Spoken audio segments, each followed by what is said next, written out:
beloved Boss Mike Cervera.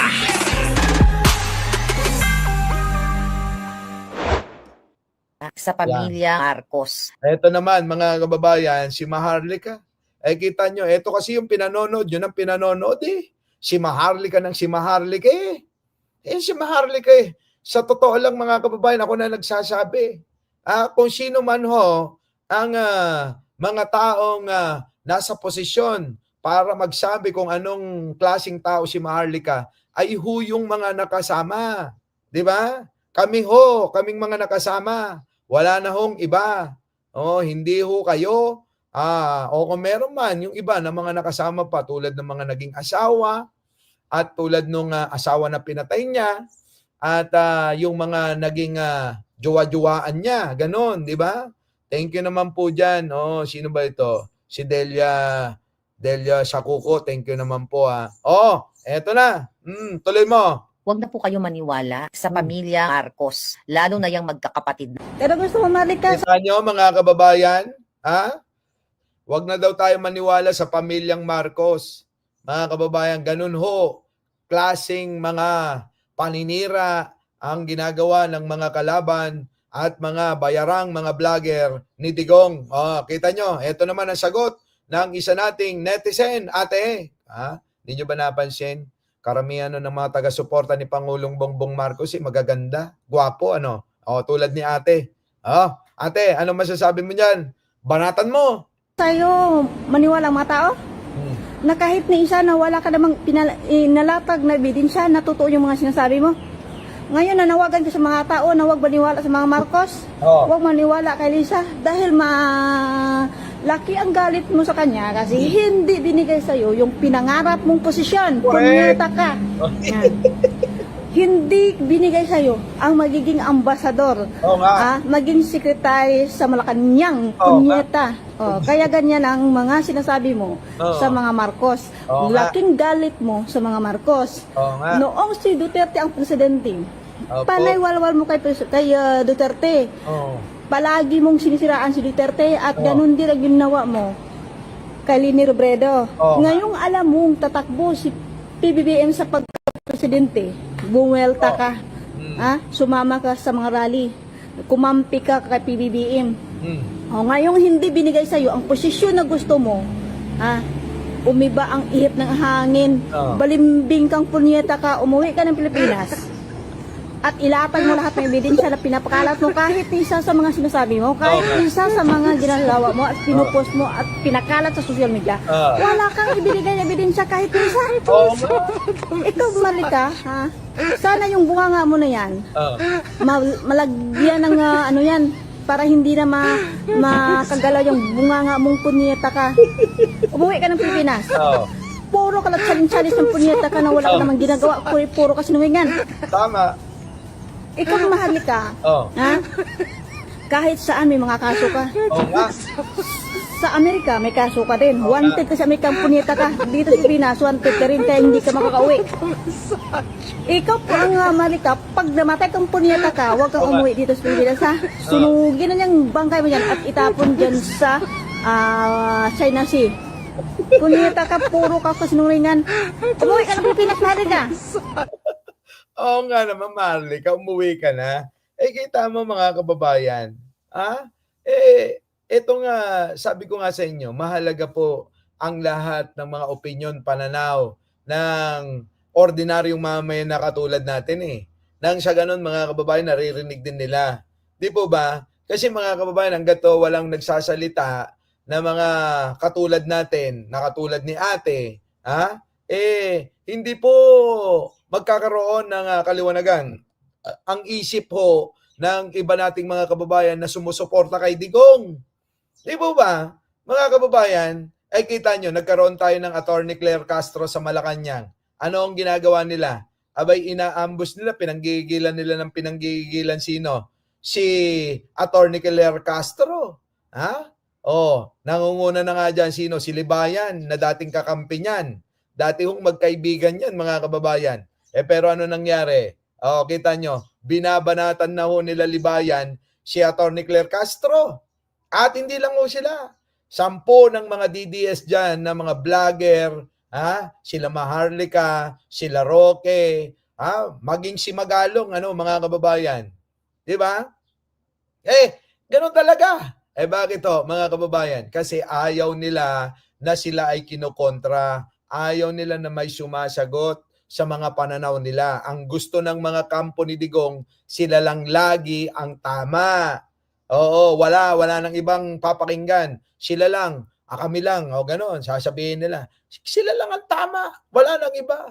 Kahit anong sabihin ninyo, tama sila. Nagkaroon tayo ng Attorney Claire Castro. Ayan, naghimutok sila mga kababayan dahil nga may sumasagot na para kay Pangulong Bongbong Marcos. Kita nyo? Ngayon, balikan natin mga kababayan. Etong pahayag naman ni sino to? Si Arnel Ignacio, mga kababayan. Para sa mga kababayan nating OFW, pakinggan po ninyo talaga namang matindi rin itong revelasyon niya. Pasok. Sa mga OFWs naman natin na lagi na lang isinasangkot yung sarili nila sa mga kalokohan, nananadya na gawin, basta gusto nila, gagawin nila, kahit alam nila mapapahamak sila. Utang na loob naman. Alam nyo, hindi na ho namin malaman kung paano pa kayong i-remind, paano pa kayong asikasuhin, paano pa namin kayong pagsisilbihan. Ba? Merong pagpapanggap na mga prostitute nandiyan sa Sharjah. Tapos magugubang iti-TikTok nyo pa. Tapos, eto na naman. Siyempre, ano pang gagawin natin? Diba? Sasakluluhan kayo. Yung iba, makikipag-away pa dahil pinagpipilitan mag-cross country sila. Kahit na mapapahamak, pag napahamak naman, magsususumbong na naman kayo sa lahat ng mga television station, radio, pagkatapos iibahin nyo naman yung kwento, hindi nyo ikikwento yung kalokohan ninyo. Correct. Diba? Iba na pagtripan lang lumipad. Tinignan lang kung ano meron doon. Pagkatapos kung ano-ano na mga sasabihin, magpupumilit umuwi. Alam niyo, paano ho ba natin talaga kayong aasikasuhin? Recently, meron nag-shoplift sa Singapore. Nako! Ang rason sa akin, umamin naman, bakit kailangan pang imbestiga? So, naman. Ano ho ba tayo? Di ho ba tayo nahihiya sa mga pinagagawa natin? Tandaan nyo, pag kayo lumipad ng bansa, ang trabaho kayo dyan, para kayo ambassador ng ating bansa, Pilipinas. Yan ang nire-represent nyo. Yung ibang lahi, doon na nakikita yung mga kalakuhan ng mga ginagawa nyo. Ang akala lang, ganyan tayong lahat. Diba? Magbo-boyfriend, magpapabuntis, sa lugar na yan ay haram o bawal. Pagkatapos, kapag ka napahamak, kung ano-ano sasabihin, kayo yung lagi mas matapang eh. Tama. Yung mga... Yusek. Oo, yung mga yung mga DDS yun, matatapang lagi. Para sa kanila, sila lang lagi tama. Feeling nila perfecto sila. Perfectong lahat ng gagawin nila tama, kaya ganyan sila. Mga DDS lang naman yung mga ganyan W's na matino, na nagtatrabaho ng mahusay, nadadamay Correct, yan na nga yung sinabi ko kagabi, Yusik Yung mga OFW, lalong-lalo na yung mga nandito, mga matitino ito, na hindi sumasama at hindi sumusuway sa kung anong meron sa kanilang mga kinaroroonan na bansa. Itong mga matitino, nadadami sa kalokohan ng mga DDS na mga OFW mga kababayan. Karamihan ho dyan, mga DDS, yung mga pasaway, DDS ho yan. Manang-mana kay Digong, tuloy. Hindi naman ho porke sinabing kayo ay bagong bayani. Lisensya yan para gumawa na kayo lahat ng gusto ninyo kahit mapapahamak. Correct, yun na nga. Mga kababayan, hindi ho, sabi nga ni Arnel nasabi ko rin ito kayo ho yung makabagong bayani sa makabagong panahon. Pero hindi ho yan, lisensya para gawin nyo na lahat. Kahit pa ito mali. Kahit ito alam nyo na mga susuwayin ninyo yung mga batas dyan sa inyong kinaroroon ng bansa. Hindi ho. Dahil ba sasabihin ninyo, hindi naman kayo papabayaan ng gobyerno. Hindi ho ganon, mga kababayan. Ano po, hindi ganon ang pananaw. Ang tamang pananaw, mga kababayan, kung nasaan kayong lugar, alamin natin yung mga bagay-bagay na pinagbabawal ng mga bansa na kung saan tayo ay nandoon. Di po ba, mga kababayan? Kaso ang problema, abay, etong mga DDS, itong mga OFW na mga DDS, mga kababayan, aba, lintik na yan, gamit na gamit eh. Ginagawa na nilang lisensya, mga kababayan, ang pagiging makabagong bayani ng makabagong panahon. Hindi naman ho ganon, mga kababayan. Di ba? Hindi ho po pwede na dahil natawag kayong ganun, lahat pwede na. Bagkus dapat pag-ibayuhin nyo palagi, pag-ibayuhin lagi. O dapat nga idagdagan pa yung inyong mga kredibilidad, yung inyong mga ginagawa sa inyong mga lugar na kinaroroonan sa ibang bansa. Para nang sa ganon, tama, kayong mga OFW ang nagre-represent ng bayan ng Pilipinas, mga kababayan.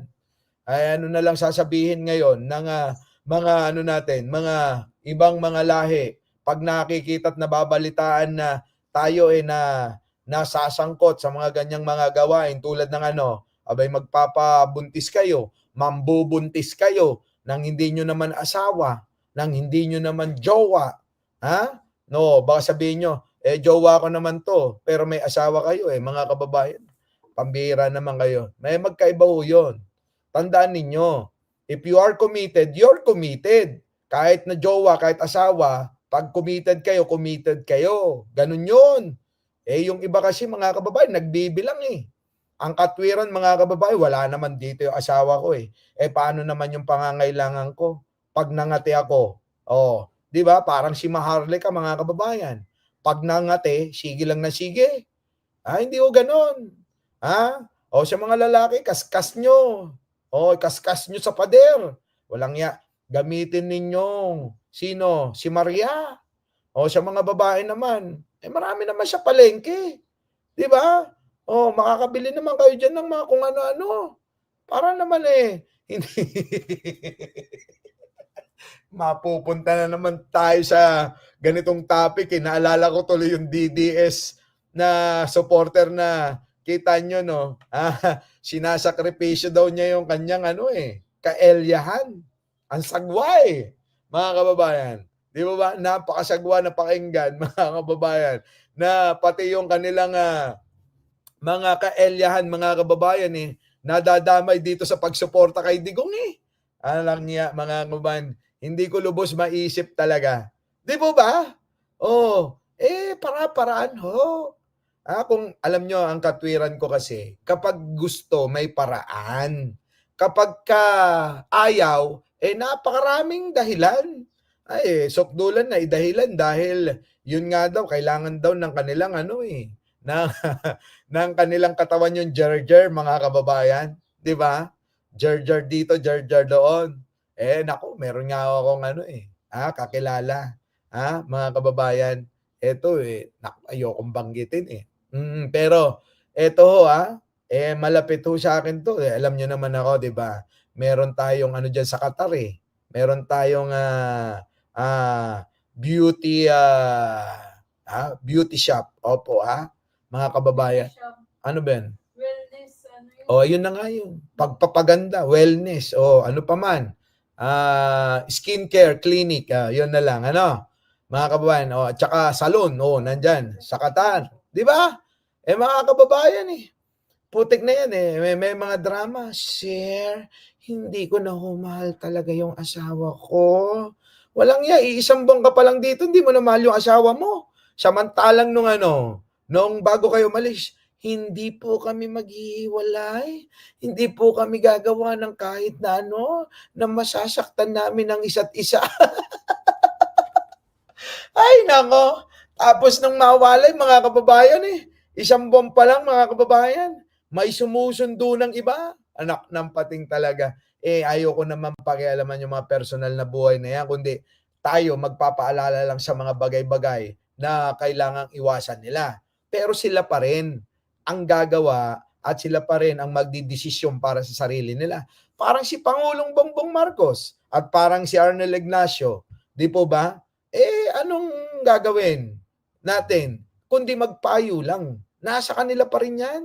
Kung anong gagawin nila, kung anong magiging desisyon nila sa kakatihan nila. Kung gusto nila ng jar-jar dito, jar-jar doon, may magagawa ba tayo? Di po ba mga kababayan?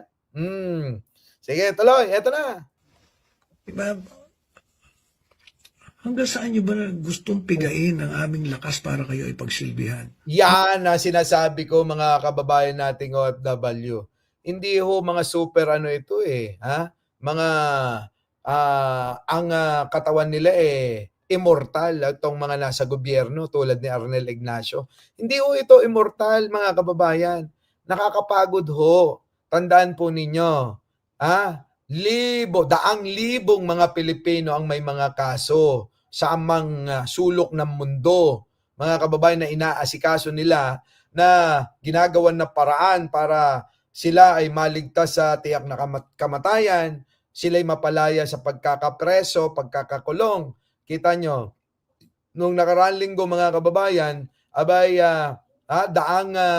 daan-daang mga kababayan natin ang naligtas na naman mula sa UAE na pinalaya dahil nga siya pagiging mabuting Pangulo ni Pangulong Bongbong Marcos. Abay dapat magpasalamat kayo kay Pangulong Bongbong Marcos. Kita nyo, nakakapagpalaya na naman. Excuse me po, ng napakarami nating kababayan na hindi nagawa ni Digong mga kababayan. Kita nyo, hindi ho nagawa ni Digong yan. Ewan ko ba, bakit kayo Digong kayo ng Digong. Si Pangulong Bongbong Marcos kasi, kailangan yata Digong magsalita kaya lang hindi naman ganun yung pagkatao ni Pangulong Bongbong Marcos. Si Pangulong Bongbong Marcos napakapinis. Ano po mga kababayan? Napakakalmado. Napaka-pasensyoso, napaka-professional Hindi ho ano ba tawag doon? Sa babae taklesa, sa lalaki ano tawag doon? Digong na lang. Hindi ho digong 'di ba? Taklesa, yung bang walang preno yung bunganga, tira lang ng tira. Ngayon, gamitin na natin yung digong. 'Di ba? Hindi ho digong si Pangulong Bongbong Marcos, mga kababayan. Si Pangulong Bongbong Marcos, iba ho ang kinagis ng pamilya, kinagis ng kapaligiran, mga kababayan. Hindi ho tulad ni Digong. Di po ba, mga kababayan? Ganun po. Tuloy. Umaabot na sa pang-aabuso ninyo ng inyong kalayaan para gawin ang lahat? Yun naman, kita nyo, yung mga nag-rally dyan sa kung saan-saan. Sinabi mga kababayan, hanggang alas 8 lang ang rally. Abay, inabot na sila ng madaling araw, nandoon pa rin sila Ano tawag doon? Pang-aabuso. Saan? Sa binibigay na kalayaan sa kanila. Kita nyo? Yung mga pribileyo na binibigay ng gobyerno, meron ho yang hangganan. Hindi ho yan unli, mga kababayan. Di ba ba? Hindi ho yan unli. Well-mannered si PBBM, sabi rito. Totoo. Si Digong ho, mga kababayan, ay kita nyo naman ang bunganga, mga kababayan. Puro patayan na maririnig ninyo at puro kalaswaan, mga kababayan. Para manang-mana siya mga manang-mana yung mga kanilang mga taga-suporta. Di ba mga kababayan? Manang-mana ho silang lahat Kita nyo, pati Jerjer, pati Yot-Yot. Ako, Diyos ko po, mahabagin. Ganun ba? Ganun ba yung mga tama na pag-uugali ng isang Pilipino? Hindi ho, mga kababayan. Nakakahiya. Sa bagay, totoo naman, aminin na natin na itong mga DDS, sila ho ang nagpapahiya sa bansa natin. Ikinakahiya ko na nga yung mga yan Yung mga DDS na nakakahiya. Sobrang nakakahiya. Tuloy. Napahamak. Ito, sisisihin ng gobyerno. Kung yan lang naman ang gagawin nyo sa ibang bansa, huwag na kayo lumipad, utang na loob. Utang na loob, oo. Kayo mga DDS, magsiuwian na kayo kung ganyan lang gagawin nyo daw sa ibang bansa. Di ba nakakahiya kayo? Wala kayong ginawang mabuti dyan sa ibang bansa Puro kayo pasaway-saway. Ngayon, tulad niyan, yan nangyari dyan sa Qatar. Kita nyo, problema, dagdag problema na naman ni Arnel Ignacio yan. Mga kababayan? Dagdag problema na naman ng gobyerno. Walang imbis na ang serbisyo para sa mga matitino. O yan, ano nangyari? Pati yung mga matitinong OFW, damay-damay rito. Walang yan. Tuloy. Maawa kayo doon sa mga nadadamay ng OFW. Maawa rin kayo doon sa mga dedicated na trabahador ng pamahalaan para kayo ay alalayan. Correct, mga kababayan. Di ba? Maawa kayo sa gobyerno ng mga nagtatrabaho para sa inyo at maawa rin kayo sa mga matitino na OFW. Na nandyan talaga, pumunta riyan para magtrabaho, hindi ho para lumande, hindi ho para gumawa ng masama, hindi ho para gumawa ng magnakaw, hindi ho para magwala-wala dyan, na parang mga sinaniban ng 13 demonyo, sabi ko nga. Kita nyo mga kababayan? Tuloy.